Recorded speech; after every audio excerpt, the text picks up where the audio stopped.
नमस्कार दोस्तों। आज की क्लास में हम इतिहास के 50 बहुत ही महत्वपूर्ण सवाल करने वाले हैं जो यूपीएसएससी, एसएससी, होम गार्ड और लेखपाल जैसे सभी वनडे एग्जाम्स के लिए बेहद जरूरी हैं। चलिए शुरू करते हैं। आज का पहला प्रश्न। प्रश्न 1। नंद वंश का संस्थापक कौन था? ए धनानंद, बी चंद्रगुप्त मौर्य, सी बिंबिसार, डी महापद्मनंद। सही उत्तर है डी महापद्मनंद। महापद्मनंद ने नंद वंश की स्थापना की थी। वो एक शक्तिशाली शासक था जिसने मगध साम्राज्य को बहुत विस्तृत किया। प्रश्न 2। नंद वंश की राजधानी क्या थी? ए राजगृह, बी वैशाली, सी उज्जैन, डी पाटलिपुत्र। सही उत्तर है डी पाटलिपुत्र।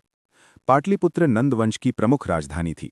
ये प्रशासन और व्यापार का एक बड़ा केंद्र माना जाता था। प्रश्न 3। महापद्मनंद को किस उपनाम से जाना जाता था? ए चक्रवर्ती, बी महाराजाधिराज, सी सर्वक्षत्रांतक यानी एकराट, डी उत्तरापथेश्वर। सही उत्तर है सी सर्वक्षत्रांतक। महापद्मनंद ने कई क्षत्रिय राजवंशों को पराजित किया था। इसी कारण उसे सर्वक्षत्रांतक कहा गया। प्रश्न 4। नंद वंश का अंतिम शासक कौन था? ए महापद्मनंद, बी कालाशोक, सी शिशुनाग, डी धनानंद। सही उत्तर है डी धनानंद। धनानंद अत्यंत धनवान लेकिन अलोकप्रिय शासक था। इसी कारण उसका पतन हुआ और नया वंश उभरा। प्रश्न 5। नंद वंश के बाद किस वंश का शासन स्थापित हुआ? ए शुंग वंश, बी कण्व वंश, सी मौर्य वंश, डी गुप्त वंश। सही उत्तर है सी मौर्य वंश। नंद वंश के पतन के बाद मौर्य वंश सत्ता में आया। इस वंश ने भारत का पहला विशाल साम्राज्य स्थापित किया। प्रश्न 6। मौर्य साम्राज्य की स्थापना कब हुई? ए 350 ईसा पूर्व, बी 322 ईसा पूर्व, सी 300 ईसा पूर्व, डी 261 ईसा पूर्व। सही उत्तर है बी 322 ईसा पूर्व। 322 ईसा पूर्व में मौर्य साम्राज्य की स्थापना हुई। अगर आप रोज ऐसे सवालों की प्रैक्टिस करते रहेंगे तो कोई भी वनडे एग्जाम आपको रोक नहीं सकता। मेहनत आज थोड़ी ज्यादा है, लेकिन रिजल्ट आपकी पूरी जिंदगी बदल देगा। तो चलिए अब हम अगले प्रश्न की ओर बढ़ते हैं। प्रश्न 8। चंद्रगुप्त मौर्य किस धर्म का अनुयायी था? ए वैदिक धर्म, बी बौद्ध धर्म, सी जैन धर्म, डी शैव धर्म। सही उत्तर सी जैन धर्म। चंद्रगुप्त मौर्य ने अपने जीवन के अंतिम काल में जैन धर्म अपनाया। वे श्रवणबेलगोला में जैन साधु भद्रबाहु के साथ रहे। प्रश्न 9। चंद्रगुप्त मौर्य की मृत्यु कैसे हुई? ए युद्ध में, बी बीमारी से, सी हत्या, डी संथारा उपवास। सही उत्तर डी संथारा उपवास। चंद्रगुप्त मौर्य ने जैन परंपरा के अनुसार संथारा द्वारा शरीर त्याग किया। ये श्रवणबेलगोला में हुआ माना जाता है। प्रश्न 10। मौर्य साम्राज्य की राजधानी क्या थी? ए पाटलिपुत्र, बी तक्षशिला, सी उज्जैन, डी राजगृह। सही उत्तर ए पाटलिपुत्र। पाटलिपुत्र मौर्य साम्राज्य की प्रमुख राजधानी थी।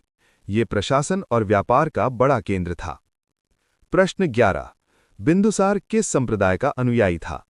ए जैन, बी आजीवक, सी बौद्ध, डी वैष्णव। सही उत्तर बी आजीवक। बिंदुसार आजीवक संप्रदाय का अनुयायी था। ये संप्रदाय नियतिवाद में विश्वास करता था। प्रश्न 12। अशोक ने किस युद्ध के बाद बौद्ध धर्म अपनाया? ए तक्षशिला युद्ध, बी अवंती युद्ध, सी कलिंग युद्ध, डी मगध युद्ध। सही उत्तर सी कलिंग युद्ध। अशोक को कलिंग युद्ध के विनाश से गहरा आघात लगा। इसके बाद उसने बौद्ध धर्म अपना लिया। प्रश्न 13। अशोक का अभिलेखीय नाम क्या था? ए धर्मराज, बी चक्रवर्ती, सी प्रियदर्शी, डी देवानाम प्रिय प्रियदर्शी। सही उत्तर डी देवानाम प्रिय प्रियदर्शी। अशोक ने अपने शिलालेखों में यही उपनाम प्रयोग किया। इसका अर्थ है देवताओं का प्रिय और प्रियदर्शी। प्रश्न 14।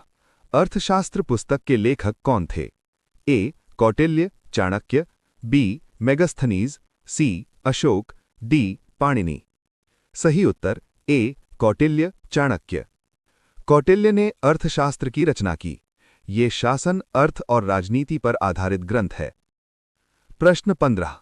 मौर्य वंश का अंतिम शासक कौन था? ए. अशोक, बी. बृहद्रथ, सी. दशरथ, डी. संप्रति। सही उत्तर बी. बृहद्रथ। बृहद्रथ मौर्य वंश का अंतिम शासक था। उसकी हत्या पुष्यमित्र शुंग ने की। प्रश्न 16। बिंदुसार किस वंश का शासक था? ए. मौर्य वंश, बी. नंद वंश, सी. गुप्त वंश, डी. शुंग वंश। सही उत्तर ए. मौर्य वंश। बिंदुसार मौर्य वंश का दूसरा शासक था। उसने साम्राज्य को और विस्तृत किया। प्रश्न 17। बिंदुसार किसका पुत्र था? ए. अशोक, बी. चंद्रगुप्त मौर्य, सी. बृहद्रथ, डी. महापद्मनंद। सही उत्तर बी. चंद्रगुप्त मौर्य। बिंदुसार चंद्रगुप्त मौर्य का पुत्र था। इसी क्रम में अशोक उसका पुत्र बना। प्रश्न 18। बिंदुसार किस धर्म संप्रदाय का अनुयायी था? ए. जैन धर्म, बी. बौद्ध धर्म, सी. आजीवक संप्रदाय, डी. वैष्णव धर्म। सही उत्तर सी. आजीवक संप्रदाय। बिंदुसार आजीवक संप्रदाय से जुड़ा हुआ था। ये जानकारी यूनानी स्रोतों से मिलती है। प्रश्न 19। बिंदुसार का यूनानी नाम क्या था? A. Philip, B. Alexander, C. Sandrocottus, D. Amitrochates. सही उत्तर डी. अमित्रुचाटस। यूनानी लेखकों ने बिंदुसार को अमित्रघात कहा। इसका अर्थ है शत्रुओं का नाश करने वाला। प्रश्न 20। बिंदुसार के उत्तराधिकारी पुत्र कौन थे? ए. अशोक, बी. दशरथ, सी. संप्रति, डी. कुणाल। सही उत्तर ए. अशोक। बिंदुसार के बाद अशोक मौर्य सम्राट बना। प्रश्न 21। अशोक के समय प्रांतों का शासक यानी राज्यपाल किसे कहा जाता था? ए. राजुक, बी. अमात्य, सी. महामात्र, डी. सेनापति। उत्तर सी. महामात्र। महामात्र प्रांतों के प्रशासन की देखरेख करते थे। ये धम्म और जन कल्याण से जुड़े कार्य भी संभालते थे। प्रश्न 22। अशोक के प्रमुख शिलालेख किस प्रकार के थे? ए. स्तंभलेख, बी. प्रमुख शिलालेख, सी. ताम्रपत्र, डी. गुफालेख। उत्तर बी. प्रमुख शिलालेख। ये शिलालेख चट्टानों पर खुदवाए गए थे। इनमें शासन और धम्म से जुड़े संदेश मिलते हैं। प्रश्न 23। अशोक के धर्मगुरु यानी बौद्ध आचार्य कौन थे? ए. आनंद, बी. नागार्जुन, सी. उपगुप्त, डी. वसुबंधु। उत्तर सी. उपगुप्त। उपगुप्त बौद्ध धर्म के प्रमुख आचार्य थे। इन्होंने अशोक को बौद्ध धर्म से प्रभावित किया। प्रश्न 24। अशोक के प्रमुख शिलालेखों की कुल संख्या कितनी है? ए. 10, बी. 12, सी. 13, डी. 14। उत्तर डी. 14। अशोक के कुल 14 प्रमुख शिलालेख माने जाते हैं। ये पूरे मौर्य साम्राज्य में पाए गए हैं। प्रश्न 25। अभिलेखों में अशोक का दूसरा नाम क्या मिलता है? ए. देवानाम प्रिय प्रियदर्शी, बी. धर्मराज, सी. चक्रवर्ती, डी. महाराजाधिराज। उत्तर ए. देवानाम प्रिय प्रियदर्शी। अशोक अपने अभिलेखों में इसी नाम से प्रसिद्ध है। इसका अर्थ है देवताओं का प्रिय। प्रश्न 26। अशोक के पुत्र का नाम क्या था जिसने श्रीलंका में बौद्ध धर्म फैलाया? ए. कुणाल, बी. महेंद्र, सी. दशरथ, डी. संप्रति। उत्तर बी. महेंद्र। महेंद्र श्रीलंका जाकर बौद्ध धर्म का प्रचार किया। उनके साथ संघमित्रा भी गई थीं। प्रश्न 27। अशोक ने किस युद्ध के बाद हिंसा का त्याग किया? ए. मगध युद्ध, बी. तक्षशिला युद्ध, सी. कलिंग युद्ध, डी. अवंती युद्ध। उत्तर सी. कलिंग युद्ध। इस युद्ध में भारी जनहानि हुई थी। इसके बाद अशोक ने अहिंसा का मार्ग अपनाया। प्रश्न 28। अशोक का राजचिन्ह यानी राष्ट्रीय प्रतीक कौन सा है? ए. अशोक चक्र, बी. सिंह, सी. स्तूप, डी. सारनाथ का सिंह स्तंभ। उत्तर डी. सारनाथ का सिंह स्तंभ। भारत का राष्ट्रीय प्रतीक इसी से लिया गया है। इसमें 4 सिंह बने हुए हैं। प्रश्न 29। अशोक द्वारा नियुक्त धार्मिक अधिकारियों को क्या कहा जाता था? ए. धर्म महामात्र, बी. अमात्य, सी. भिक्षु, डी. राजुक। उत्तर ए. धर्म महामात्र। धम्म के प्रचार के लिए नियुक्त थे। ये जनता के नैतिक उत्थान का कार्य करते थे। प्रश्न 30। अशोक का शासनकाल किस शताब्दी में था? ए. चौथी ईसा पूर्व, बी. तीसरी ईसा पूर्व, सी. दूसरी ईसा पूर्व, डी. पहली ईसा पूर्व। उत्तर बी. तीसरी ईसा पूर्व। अशोक का शासनकाल तीसरी शताब्दी ईसा पूर्व में था। प्रश्न 31। शुंग वंश का संस्थापक कौन था? ए. पुष्यमित्र शुंग, बी. अग्निमित्र, सी. वसुमित्र, डी. देवभूति। उत्तर ए. पुष्यमित्र शुंग। पुष्यमित्र शुंग मौर्य सेना का सेनापति था। इसी ने शुंग वंश की स्थापना की। प्रश्न 32। पुष्यमित्र शुंग ने किस मौर्य शासक की हत्या कर सत्ता प्राप्त की? ए. अशोक, बी. वृहद्रथ, सी. दशरथ, डी. संप्रति। उत्तर बी. वृहद्रथ। वृहद्रथ मौर्य वंश का अंतिम शासक था। उसकी हत्या कर पुष्यमित्र शुंग ने सत्ता संभाली। प्रश्न 33। शुंग वंश की राजधानी क्या थी? ए. उज्जैन, बी. तक्षशिला, सी. पाटलिपुत्र, डी. विदिशा। उत्तर सी. पाटलिपुत्र। पाटलिपुत्र पहले भी मौर्य राजधानी थी। शुंग काल में भी यही प्रमुख केंद्र रहा। प्रश्न 34। शुंग काल में रचित प्रसिद्ध नाटक मालविकाग्निमित्रम के लेखक कौन थे? ए. भास, बी. विशाखदत्त, सी. अश्वघोष, डी. कालिदास। उत्तर डी. कालिदास। ये नाटक शुंग शासक अग्निमित्र से संबंधित है। कालिदास संस्कृत साहित्य के महान कवि थे। प्रश्न 35।